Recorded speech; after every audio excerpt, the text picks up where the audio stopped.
Firman Tuhan hari ke-166 tahun 2024, Kitab Bilangan, pasal 14 ayat 18, perikop, Musa mendoakan umat Israel untuk tetap setia dan taat pada Tuhan Allah. Semua, Tuhan memberkati. Firman Tuhan pada hari ini, yaitu hari yang ke-166 tahun 2024, tanggal 14 Januari, diambil dari kitab Bilangan pasal 14 ayat 18. Dengan perikop pasal tersebut, Musa mendoakan umat Israel. Sebagai nats daripada firman Tuhan hari ini, yaitu Tuhan itu berpanjangan sabar dan kasih setianya berlimpah-limpah. Ia mengampuni kesalahan dan pelanggaran, tetapi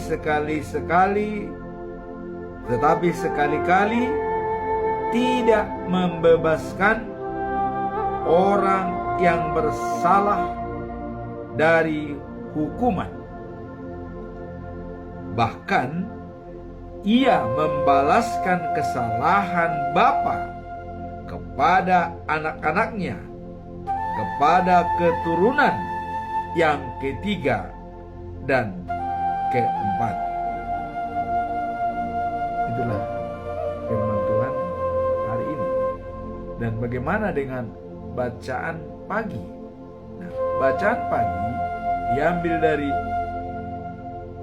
surat Paulus ke jemaat Filipi, pasal yang ketiga, ayat 1 sampai dengan yang ke-4. Ya. Di sini dikatakan adalah kebenaran yang sejati. Apa itu kebenaran yang sejati? Nanti kita lihat. Nah, kemudian bacaan malam diambil dari surat pribadi Rasul Paulus kepada Filemon, pasal yang pertama ayat 4 sampai dengan yang ke-7, dengan perikop kasih dan iman Filemon. Sekarang kita masuk dalam perikop hari ini. Musa mendoakan Israel. Musa, kita sudah tahu, salah seorang tokoh yang dipilih oleh Allah untuk memimpin bangsa Israel keluar dari tanah Mesir untuk menuju tanah Kanaan yang dijanjikan oleh Tuhan. Dan kita tahu perjalanannya selama 40 tahun. Dan selama dalam perjalanan tersebut, banyak liku-liku yang dialami oleh bangsa itu bersama dengan pemimpinnya Musa.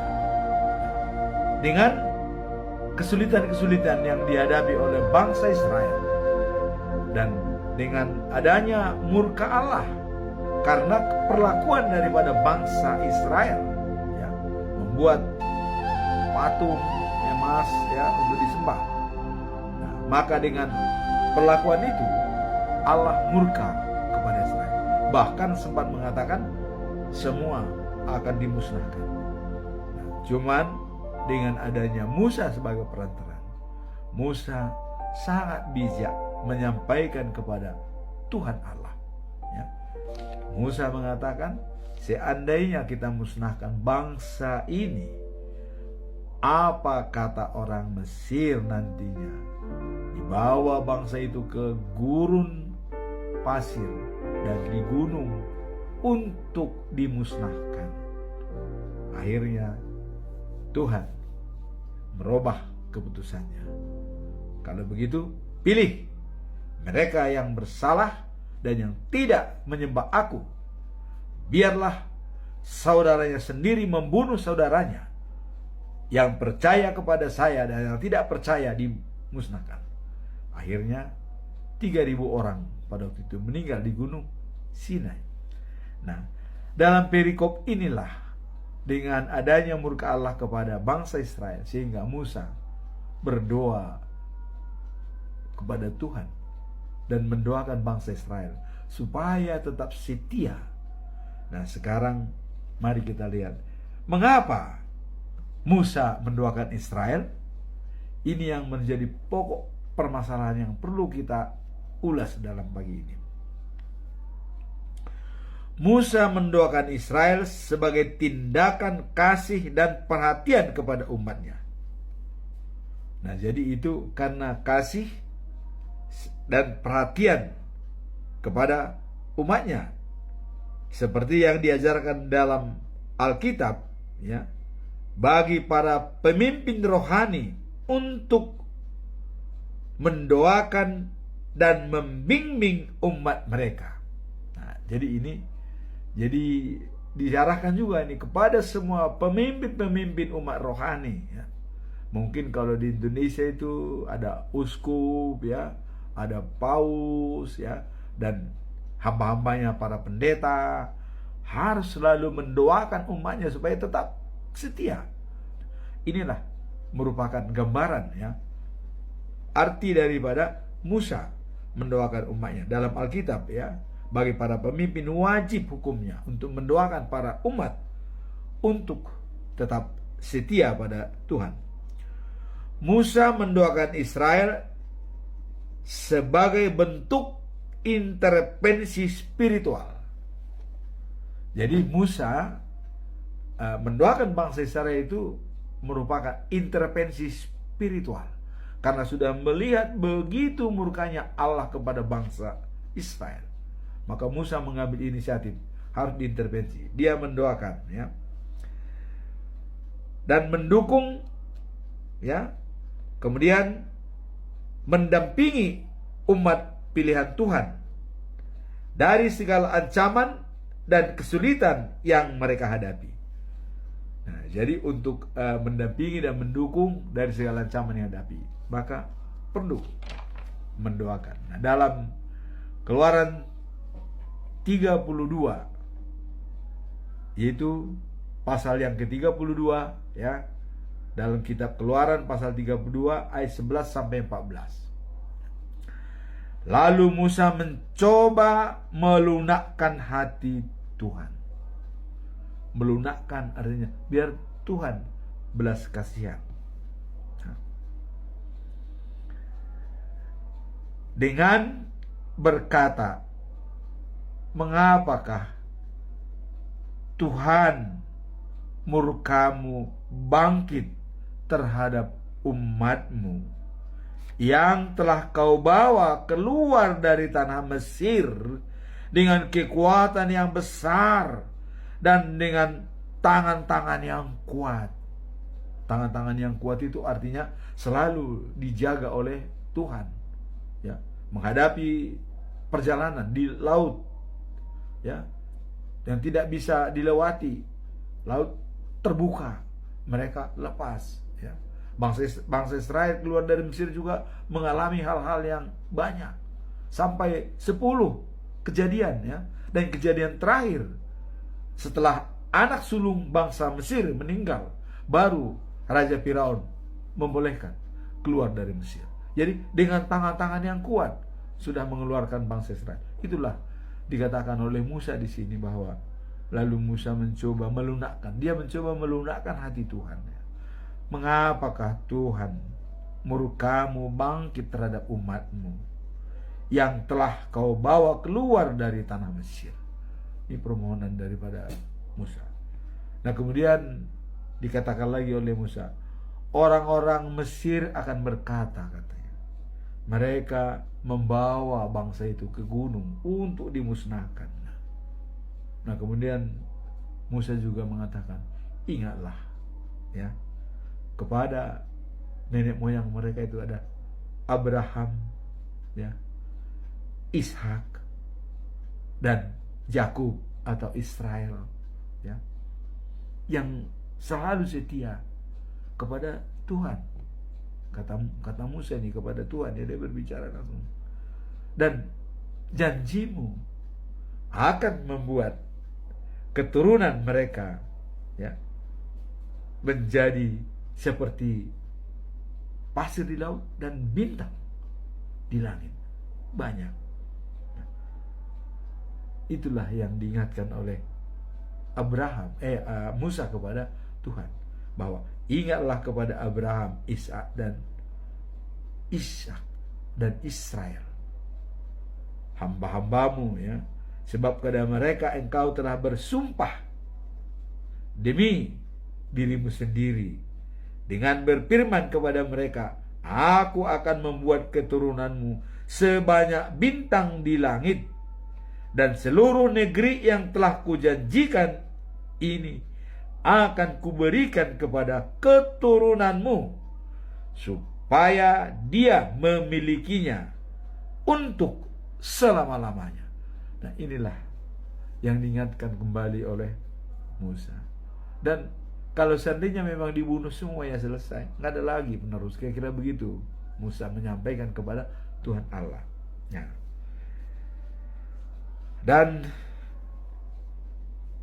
kita lihat dalam ayat 14, menyesallah Tuhan, ya, karena malapetaka yang dirancangkannya atas umatnya. Nah, itu dia, Tuhan Allah menyesal.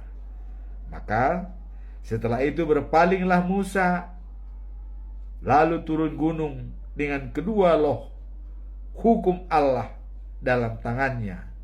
Nah, jadi Musa waktu itu mungkin karena Tuhan mengatakan, lihat itu, bangsa itu sudah mendoakan aku, mereka menyembah berhala, sehingga marah sangat, Tuhan sangat marah.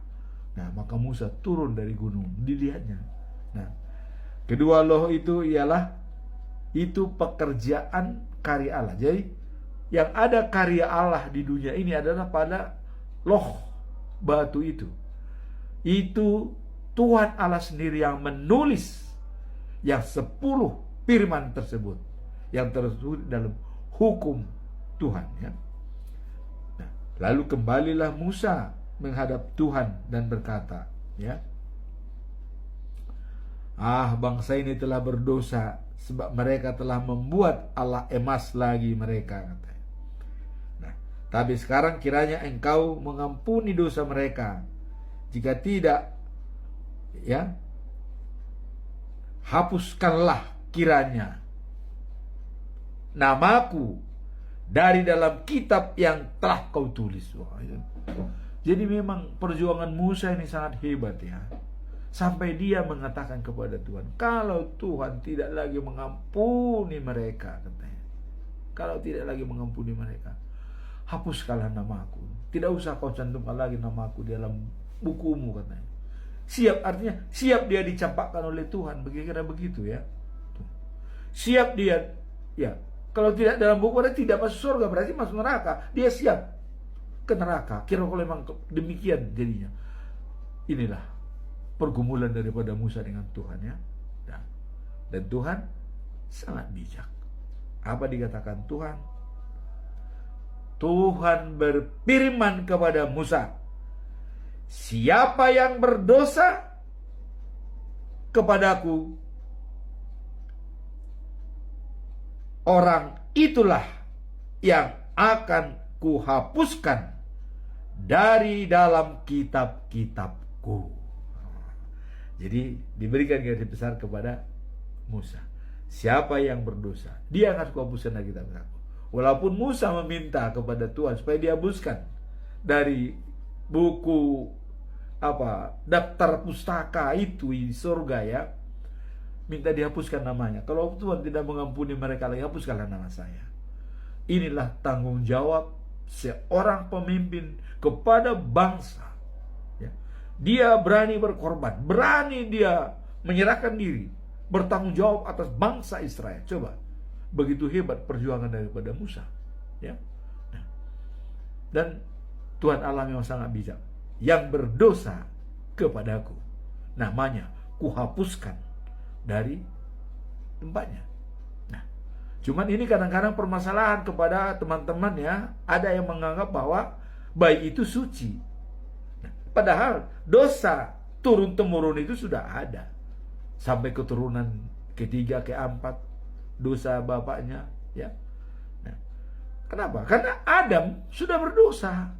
Berarti sejak Adam berdosa, kita semua manusia itu, kita kan keturunan dosa. Keturunan daripada orang yang berdosa. Adam itu kan berdosa. Nah, kalau ada manusia itu katanya anak bayi kecil itu tidak berdosa, berarti bukan keturunan Adam. Keturunan siapa? Nah, semua keturunan Adam berdosa. Kenapa? Karena dia keluar dari Eden. Ya. Melanggar yang diaturkan oleh Tuhan. Jadi kalau ada orang bilang, oh kami tidak berdosa sejak lahir, salah besar. Kita sudah berdosa sejak lahir, ya.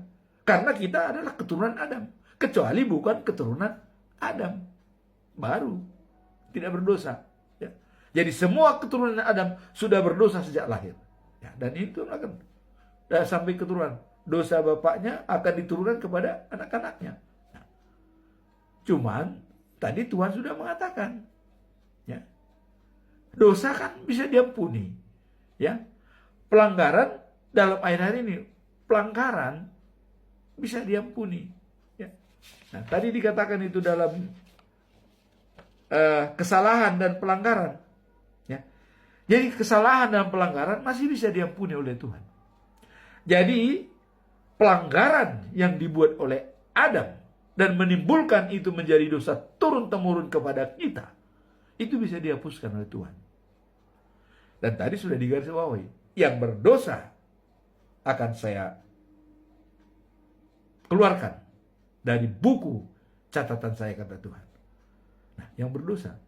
Jadi makanya dalam Kristen wajib dibaptis, dilahirkan kembali. Nah, makanya Yesus mengatakan kalau semua orang yang mau mengikut harus dilahirkan kembali. Lahir kedua kali. Apa lahir kembali itu? Dibaptis atas nama Tuhan Allah, Yesus Kristus, dan Roh Kudus. Itu yang namanya lahir kembali. Nah, jadi di sini tadi Allah mengatakan, ya, bahwa yang berdosa, yang kuhapuskan namanya dari buku catatan saya, kata Tuhan. Nah, terus tapi sekarang, pergilah sekarang. Pesan daripada Allah, ya. Tadi sudah dikatakan, yang berdosa, yang kuhapuskan dari buku catatan itu. Nah, jadi kalau ada manusia lahir tanpa lahir kedua kali, dia berdosa. Bukan suci. Bukan suci, berdosa. Nah, kalau dia mati, ya, belum mengerti apa itu dosa, itu hak prerogatif Tuhan. Anak kecil itu misalnya, bayi, mati, dia kan belum tahu kalau dia berdosa. Itu hak prerogatif Tuhan. Mau dimasukkan penjara atau tidak. Di langit keberapa itu nanti ditempatkan. Nah, jadi itu hak prerogatif daripada Tuhan. Tapi yang jelas, sejak lahir kita sudah berdosa. Maka wajib pakai orang tua membawa anaknya segera mungkin dibaptis. Nah, kalau dulu bangsa Israel 8 hari udah disunat. Yesus 8 hari disunat. Paulus juga 8 hari karena sudah disunat. Itu dianggap penghapusan dosa apa tidak, tapi itu tanda bahwa sunat itu ditanda bahwa dia umat Allah, karena perintah Allah waktu Abraham memerintahkan supaya anaknya disunat sebagai perjanjian dengan saya. Itu perjanjian dengan Tuhan. Sunat itu memang perjanjian dengan Allah. Artinya dia dianggap sudah anak Allah. Jadi kalau ada yang belum disunat juga itu belum berarti. Kira-kira begitu. Nah, jadi di sini adalah dikatakan bahwa yang berdosa kuhapuskan. Nah, kemudian tadi pelanggaran dan kesalahan masih bisa diampuni. Nah, itu ayat hari ini tadi dikatakan, ya. Masih bisa diampuni. Jadi semua bisa diampuni. Nah, tapi yang jelas kita harus dilahirkan kedua kalinya baru bisa pewaris kerajaan surga. Maka yang dibaptis akan mendapatkan hak warisan kerajaan surga. Yang tidak dibaptis, ya tidak ada punya kerajaan. Dari mana masuknya? Ya, dari mana masuknya? Karena tadi kebenaran sejati nanti kita lihat, akulah jalan dan hidup. Tanpa melalui aku, tidak ada yang sampai kepada Bapa, kata Yesus ya. Nah, jadi sekarang kita lihat Allah memerintahkan kepada Musa, tetapi pergilah sekarang, tuntunlah bangsa itu ke tempat yang telah kusebutkan kepadamu. Akan berjalan ya malaikatku di depanmu. Tetapi pada hari pembebasan itu, aku akan tetap ya membalaskan dosa mereka kepada mereka. Nah, jadi tuntunlah bangsa itu. Tapi pada hari pembalasan aku tetap. Artinya, siapa yang berbuat salah, dia tetap dihukum oleh Tuhan. Nah, cuman gambaran tadi saya ingatkan kembali bahwa orang lahir sejak bayi itu sudah berdosa. Nah, soal dia masuk surga apa tidak, itu hak prerogatif daripada Tuhan. Karena seseorang, dia tidak tahu dia berdosa, ya mungkin itu ada pertimbangan bagi Tuhan. Anak kecil kan tidak tahu. Tapi, anak kecil itu lahir jenius. Tuhan bisa saja menggerakkan dia, waktu dia lahir dia sudah kenal Tuhan, karena itu bawa menang daripada Tuhan. Ya, karena sejak kandungan Tuhan sudah menentukan semuanya. Ya, baik kuping, apa segala macam, kepala, otaknya sudah ditentukan. Bahkan bisa hidup dalam kandungan, yang bernapas, ya, padahal itu tertutup dalam perut, tapi bisa hidup. Itulah hak dan kuasa daripada Tuhan. Nah, demikianlah akhirnya dari lembu sebagai Allah mereka, ya, dibuat oleh Harun. Nah, kemudian apa lanjutan daripada perikop ini? Itu tadi kita melihat tadi latar belakang mengapa Musa mendoakan bangsa Israel. Tadi kita lihat dengan adanya murka Allah dan kejadian-kejadian yang dialami oleh bangsa Israel yang membuat lembu emas untuk menyembah berhala sehingga Allah murka. Nah, apa lanjutan daripada perikop yang tadi bahwa Musa mendoakan bangsa Israel? Nah, Tuhan berkata kepada Musa, berapa lama lagi orang-orang ini melawan aku? Tuh.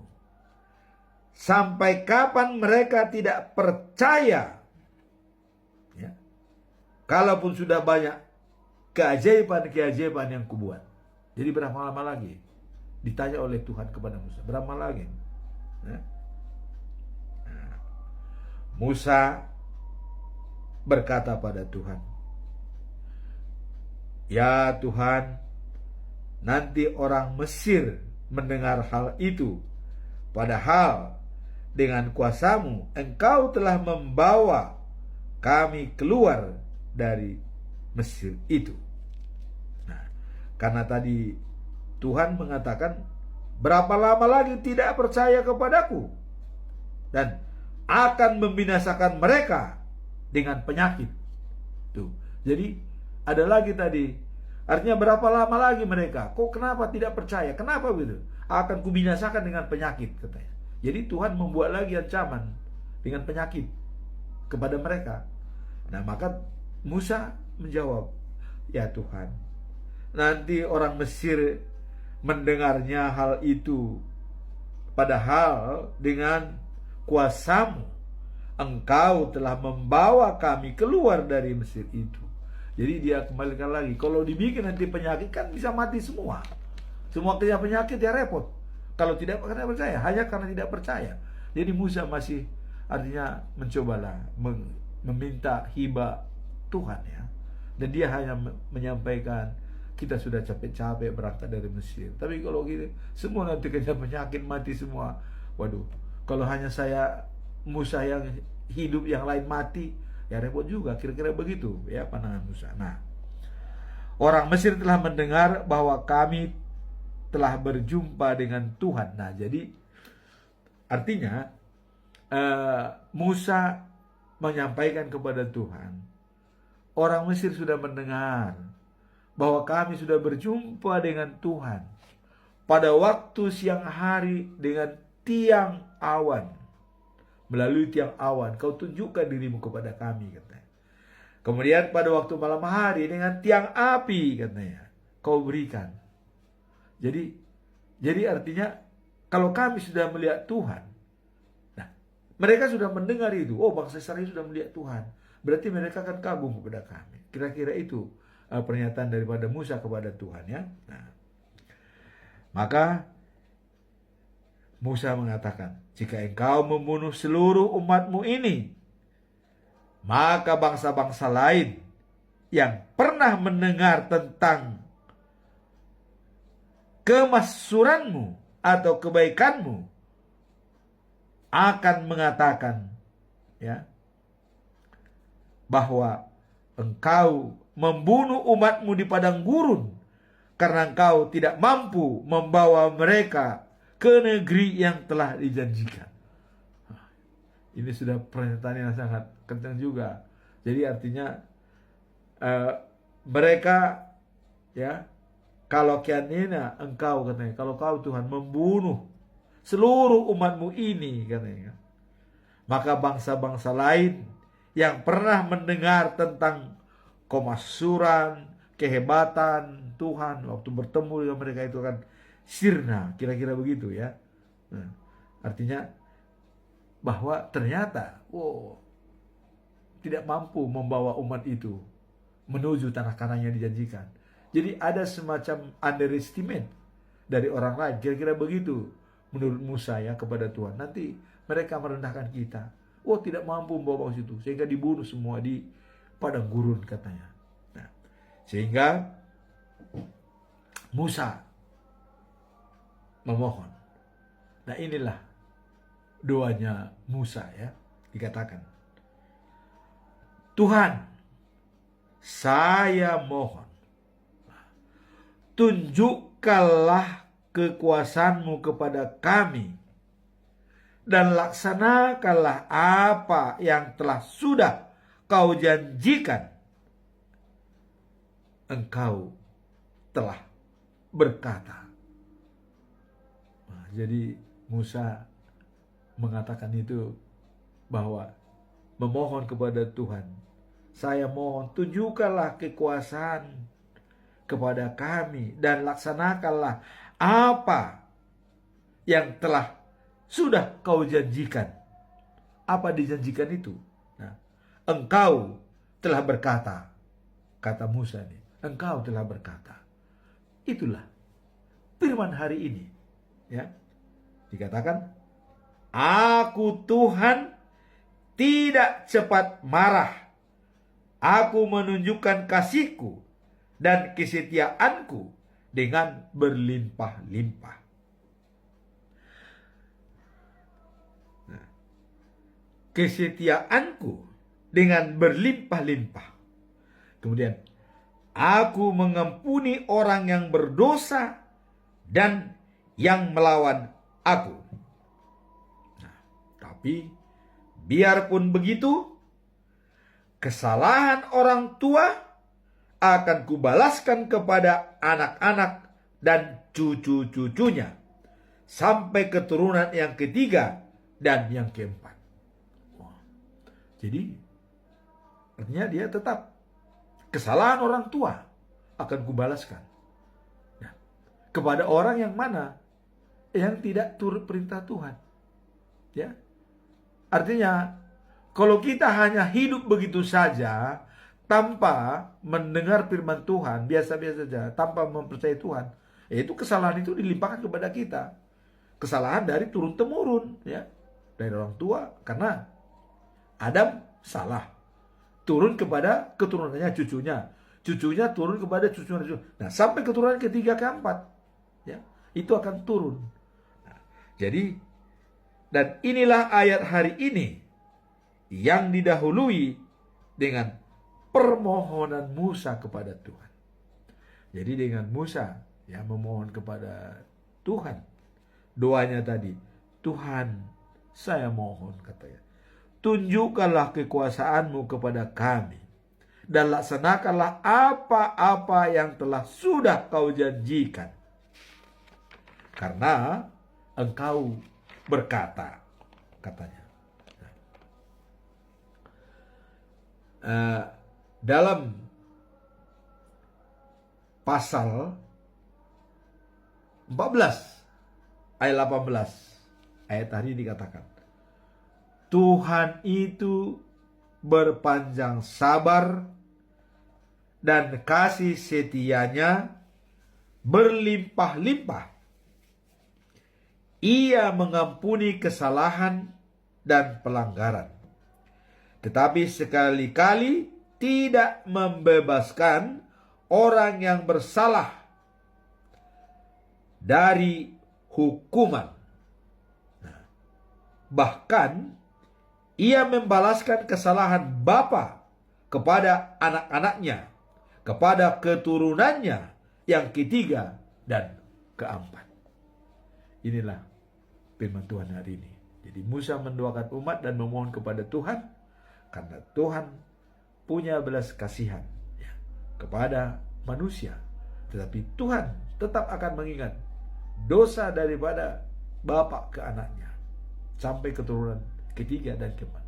Maka wajib hukumnya kita berbaik dengan orang tua dan memohon kepada Tuhan agar tetap mendoakan orang tua kita masih hidup bersama dengan kita, bersinergi. Dan kalau ada memang orang tua yang sudah melakukan dosa tanpa kita mengerti dahulu, saatnya kita minta ampun kepada Tuhan. Itulah solusinya. Nah, kemudian bacaan pagi kita lihat di sini bacaan pagi adalah Filipi pasal 3 ayat 1 sampai dengan 4. Kebenaran yang sejati. Wah, ini surat daripada Paulus kepada jemaat di Filipi. Apa kebenaran yang sejati? Kita lihat. Kebenaran sejati terletak pada Yesus Kristus sebagai jalan, kebenaran dan hidup. Itulah kebenaran sejati. Sebagai jalan, kebenaran dan hidup. Yohanes pasal 14 ayat 6.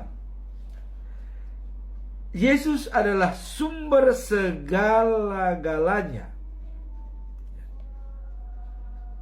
dan jalan satu-satunya menuju keselamatan.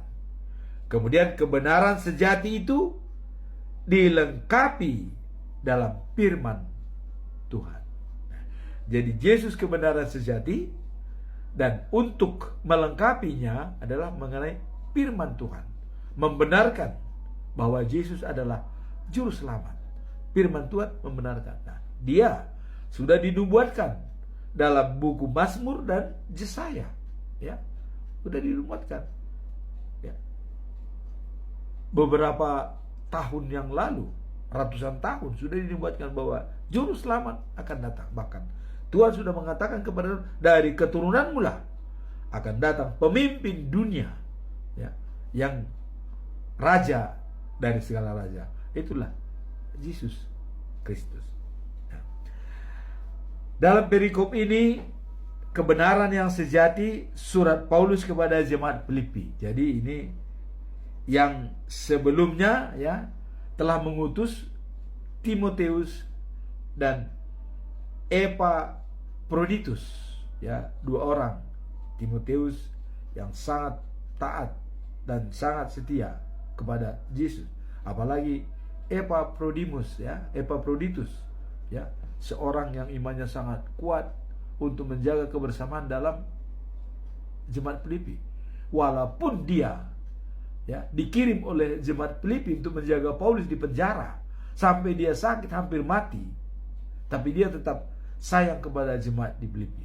Apalagi waktu jemaat Filipi mendengar dia sakit, mereka gelisah, dia tidak senang. Makanya Paulus mengirimkan kembali untuk datang ke Filipi supaya rakyat Filipi, masyarakat Filipi, jemaat yang ada di Filipi kembali terhibur Dan kegembiraan itu akan timbul dengan mereka bersama dengan Epaphroditus yang diselamatkan oleh Tuhan Allah, di penjara bersama dengan Paulus untuk menjaga Paulus, ya. Dia bisa. Dan Paulus pun sangat bergembira, ya, dengan diselamatkannya Epaphroditus yang sakit parah, hampir mati kata Paulus, ya. Nah, sekarang ini surat Paulus untuk meyakinkan jemaat di Filipi. Nah, Filipi mengatakan bahwa surat Paulus kepada jemaat Filipi yang sebelumnya Timotius dan Epaphroditus. Nah, sekarang untuk memberikan dukungan, ya, dan bimbingan kepada jemaat Filipi, ya, maka Paulus mengatakan agar tetap setia pada Yesus Kristus dan tidak terpengaruh pada ajaran-ajaran sesat. Itu yang ditugas yang disampaikan oleh Paulus. Tidak terpengaruh ajaran-ajaran sesat, tetapi tetap setia kepada Yesus Kristus, karena itulah kebenaran yang sejati. Apa sih ajaran-ajaran sesat itu? Nah, coba kita lihat dalam Filipi, ya, pasal yang ketiga ayat 9. Ajaran-ajaran sesat di Filipi adalah ketidakpercayaan terhadap keselamatan karya Yesus Kristus dan keyakinan bahwa keselamatan dapat dicapai melalui usaha sendiri. Jadi jemaat itu sudah ngawur. Keselamatan itu sudah dikatakan hanya melalui Yesus. Tapi mereka bilang, wah, bisa kita cari sendiri keselamatan, tanpa Yesus pun bisa selamat. Ya, selamat sih selamat, tapi dosa turun-temurun itu tetap menempel kalau kau tidak bertobat, tidak dibaptis, ya. Ya, jadi makanya manusia tidak ada yang selamat kalau dia tidak percaya kepada Yesus sebagai juru selamat. Ya, jadi walaupun kita bisa besar, lahir, hidup, ya, tapi tidak percaya kepada Yesus, ya, tanda tanya menurut Alkitab, ya, tidak bisa masuk dalam kerajaan surga. Nah, dan keyakinan bahwa keselamatan dapat dicapai sendiri. Nah, ini ajaran sesat, ya. Nah, kemudian dan berada dalam Dia bukan dengan karena kekuatan sendiri. Itu dikata. Jadi kalau kita berada dalam Tuhan bukan dengan kekuatan sendiri, ya, karena mentaati hukum Taurat, bukan, ya. Jadi kita berada dalam Dia bukan karena mentaati hukum Taurat, bukan karena kekuatan diri sendiri. Kalau karena hukum Taurat kita selamat, ya tidak ada artinya Yesus Kristus datang ke dunia untuk membenarkan, ya, karena bukan hukum Taurat yang bisa membenarkan kita masuk surga, bukan. Dengan adanya datang Yesus ke dunia, karena hukum Taurat itu sudah dibagi dua oleh Yesus. Pertama, kasihanilah Tuhan Allahmu dari segenap hatimu, dari segenap jiwamu, dan segenap kekuatanmu. Hukum kedua, hormatilah manusia seperti dirimu sendiri. Jadi kalau istilahnya bahasa Arabnya itu habul minallah, habul minanas, kan begitu. Nah, itulah salib, ya kan? Vertikal itu Allah, horizontal itu manusia, ya. Jadi bukan jin kafir di salib itu, bukan, ya. Maaf nih. Nah, jadi bukan dengan mentaati hukum Taurat, katanya, bukan dengan kekuatan sendiri, melainkan dengan kebenaran karena kepercayaan kepada Kristus, ya, yaitu kebenaran yang Allah anugerahkan berdasarkan kepercayaan Paulus, ya. Nah, itu yang dianggap Paulus itu seperti itu. Jadi bukan karena kekuatan sendiri, bukan karena hukum Taurat, tetapi melainkan adalah karena kebenaran yang pada Allah dan percaya kepada Yesus Kristus. Nah, kemudian Paulus akhirnya dibilang, saudara-saudaraku, hendaklah kalian bergembira karena kalian sudah bersatu dengan Kristus. Jadi kita bergembira kalau sudah bersatu dengan Kristus. Nah, karena hal itu baik untuk keselamatan. Jadi kuncinya adalah bersatu dengan Kristus. Nah, kemudian dipesankan adalah supaya berhati-hatilah tentang orang-orang yang melakukan hal-hal yang jahat. Berhati-hati. Orang yang melakukan yang jahat itu bisa disebut sebagai anjing, ya. Mungkin penjilat, ya. Hati-hati kepada orang yang jahat, ya. Nah, maka mendesak supaya orang-orang disunat. Nah, itu ada orang, ya udah disunat katanya supaya lepas dari kejahatan. Nah, tapi Paulus mengatakan, kitalah telah menerima sunat sejati. Jadi Paulus mengatakan sudah menerima sunat sejati kalau sudah percaya kepada Tuhan. Karena ajaran sesat itu mengatakan harus sunat supaya bisa lepas dari hukuman. Dikatakan Paulus bukan. Itu ajaran-ajaran yang sesat katanya, ya. Sesat. Enggak, kalau tidak sunat itu tidak berhasil. Nah, yang sudah disunat itu kata Paulus adalah kitalah. Yang sudah percaya kepada Yesus itulah sunat sejati. Jadi kalau belum percaya kepada Yesus, belum dia mendapatkan sunat. Walaupun disunat secara lahiriah. Nah, kemudian dikatakan Paulus, secara lahiriah saya 8 hari sudah disunat, ya. Sudah disunat saya 8 hari karena itu peraturan di Yahudi yang diaturkan oleh Abraham. Ya, waktu Ishak lahir harus disunat supaya itu perjanjian dengan Tuhan. Nah, tapi sekarang katanya bukan itu yang menentukan kita bisa menjadi pengikut Kristus, ya. Nah, karena kenapa? Saya pernah katakan, sunat itu bisa membuat diskriminasi, ya. Bisa diskriminasi. Kenapa? Ada contoh di Israel. Ini di Yahudi ini, ya. Ada orang meninggal di pinggir jalan. Nah, terus dilihat oleh bangsa Israel, dicek. Yang dicek apa? Ya, titiknya. Disunat apa tidak? Tuh. Kalau disunat, dikubur secara agama dengan baik. Kalau tidak disunat, dilempar kepada burung mati. Wah, ini yang tidak senang Tuhan Yesus itu. Nah, itu jangan. Maka diskriminasi dihilangkan. Maka tidak ada istilah lahiriah, sunat atau tidak sunat, bukan menjadi masalah. Tetapi sunat yang sejati adalah percaya kepada Yesus Kristus. Itu sunat yang sejati. Ya. Nah, di sini dikatakan, sebenarnya saya sendiri sudah, ya, menjalani lebih dahulu. Waktu saya umur 8 hari sudah disunat, kata Paulusnya. Jadi sudah menjalani lebih dulu katanya. Namun, ya, tuh,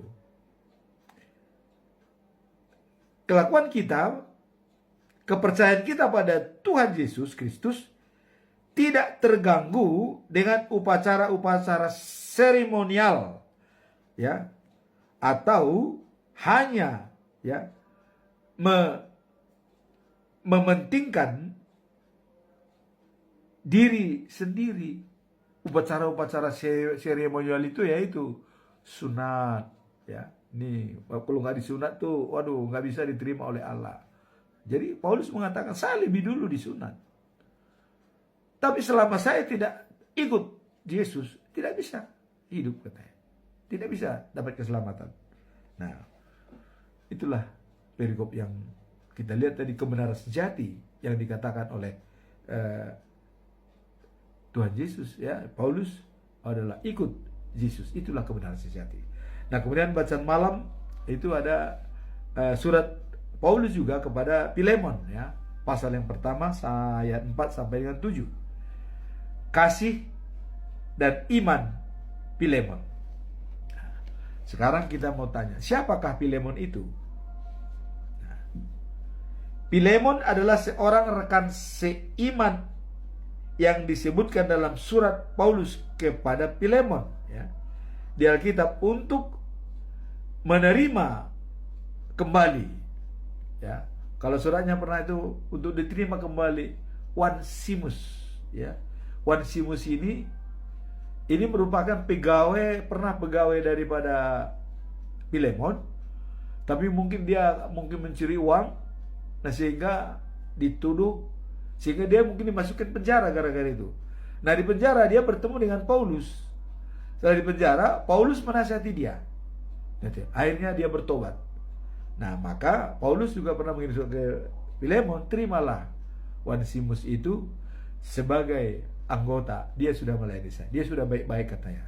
Itu karena si Filemon ini orang terkenal, ya, di Kolose, ya. Dia terkenal dan sangat dihormati oleh semua orang. Nah, maka surat Paulus, ya, kepada Filemon yang menunjukkan pentingnya sikap penuh kasih dan pengampunan dalam hubungan antara sesama serta tindakan konkret. Nah, ini surat Paulus kepada Filemon. Jadi ada tindakan konkret, perlu mengasihi sesama. Nah, ini memang karena Onesimus itu, ya, karena dibenci oleh Filemon dan diusir karena dia mungkin mencuri sesuatu, ya, atau uang apa-apa, sehingga dia dipenjarakan, ya. Nah, di penjara dia bertemu dengan Paulus. Nah, dalam perikop ini kasih dan iman Filemon. Jadi ini ditunjukkan ini kasih dan iman Filemon, ya. Nah, Rasul Paulus menulis surat pada Filemon begini kira-kira. Nah, Paulus mengatakan begini, setiap saya berdoa selalu menyebut nama Filemon, katanya. Namamu selalu saya sebutkan, saya bawa dalam doa, ya. Dan berterima kasih pada Tuhan Allah. Nah, kenapa Paulus selalu menyebut Filemon dalam doa? Ya, karena bahwa Paulus mendengar, ya, dikatakan saudara sungguh-sungguh percaya kepada Tuhan Yesus dan mengasihi sesama umat Allah di Filipi. Inilah kegembiraan Paulus, karena Filemon itu sungguh-sungguh percaya kepada Yesus Kristus dan mengasihi jemaat yang di Filipi. Dia dermawan, Filemon ini, ya, dermawan dia, murah hati, rendah hati, ya, memberikan. Nah, itulah makanya Paulus, saya selalu berdoa kepadamu, katanya. Nah, kemudian pesan Paulus kepada Filemon, semoga persaudaraan kita sebagai orang-orang yang percaya akan menghasilkan pengertian yang lebih besar atas segala berkat yang kita miliki karena bersatu dengan Kristus. Jadi dengan persaudaraan kita yang sejati menunjukkan kepada orang bahwa kita adalah pengikut Kristus dan kasih Kristus yang selalu berlimpah kepada kita. Menunjukkan dengan kita bersatu, bersinergi, maka orang lain akan melihat betapa baiknya orang-orang pengikut Kristus itu untuk mendapatkan keselamatan. Itulah kira-kira kesimpulan daripada Paulus dalam suratnya kepada Filemon, bahwa kasih dan iman Filemon yang sangat percaya kepada Tuhan Yesus Kristus dan juga sesama manusia yang ada di jemaat Filipi. Nah, kemudian dikatakan saudara Filemon terhadap semua umat Allah, ya, menggembirakan saya dan memberi dorongan atau memotivasi kepada saya. Jadi dengan kegembiraan daripada semua jemaat Allah yang di Filipi, itu membuat Paulus itu gembira dan termotivasi. Ada motivasi tersendiri, ya. Sungguh baik. Nah, kemarin juga dia termotivasi dengan kelakuan daripada Epaphroditus dan juga Timoteus, ya, juga di jemaat Filipi. Karena Filipi ini adalah jemaat yang didirikan oleh Rasul Paulus. Kemudian apa kesimpulan kita setelah mendengar dari 3 perikop tadi? Perikop pertama yaitu Musa mendoakan Israel agar tetap berbaik dengan Tuhan Allah, dan bahkan Musa meminta pertolongan Tuhan karena kasih-Mu membawa bangsa itu keluar dari Mesir. Tetaplah kasihani. Itulah yang Tuhan Allah mengasihi bangsa Israel. Tetapi Tuhan mengatakan, saya tidak akan ampuni bagi orang yang bersalah, yang kena hukuman. Bahkan dosa daripada bapaknya pun itu tidak bisa dihapuskan kalau dia tidak bertobat. Nah, jadi jangan harap dia manusia itu tidak diingat itu dosa-dosa daripada ayah bapak, dosa keturunan. Karena Adam sudah berdosa. Nah, itu kira-kira maksud daripada Tuhan, supaya orang dianjurkan supaya dilahirkan kedua kali. Lahir pertama adalah berdosa, untuk dilahirkan kedua kali dibaptis atas nama Tuhan Allah dan Yesus Kristus dan juga Roh Kudus. Kemudian perikop kedua tadi adalah kebenaran yang sejati adalah Yesus Kristus, dan diharapkan Paulus agar jemaat di Filipi tetap bersatu dengan Kristus untuk bisa mendapatkan keselamatan yang kekal dan sejati. Kemudian perikop ketiga itu kasih dan iman Filemon. Filemon tetap percaya pada Tuhan Yesus, dan sangat mengasihi jemaat yang ada di Filipi. Itulah kegembiraan daripada Paulus, sehingga dia termotivasi dan memberikan dorongan bagi dia, karena yang diasuhnya berhasil memimpin jemaat. Semoga firman Tuhan ini juga menggerakkan kepada pemimpin-pemimpin jemaat kita untuk selalu mendoakan jemaatnya supaya tetap percaya kepada Yesus Kristus. Tingkatkan iman mereka, spiritual mereka, dan demikian juga jemaat juga mendoakan pemimpin-pemimpin kita, karena kita juga harus tunduk pada pimpinan dan mendoakan mereka supaya berhasil. Nah, sehingga dengan hubungan timbal balik antara pemimpin jemaat dengan jemaat itu sendiri dibuktikan dalam firman hari ini antara Musa dengan bangsa Israel dengan Tuhan. Dengan demikian lengkaplah pemahaman kita tentang firman Tuhan dan kebenaran firman Tuhan. Semoga firman Tuhan pada hari ini membuat kita semakin termotivasi dalam hal menjalankan kehidupan kita. Percaya kepada Yesus Kristus adalah merupakan penyelamatan yang kekal dan abadi menuju the news of Jerusalem, life after life. Amin. Tuhan memberkati.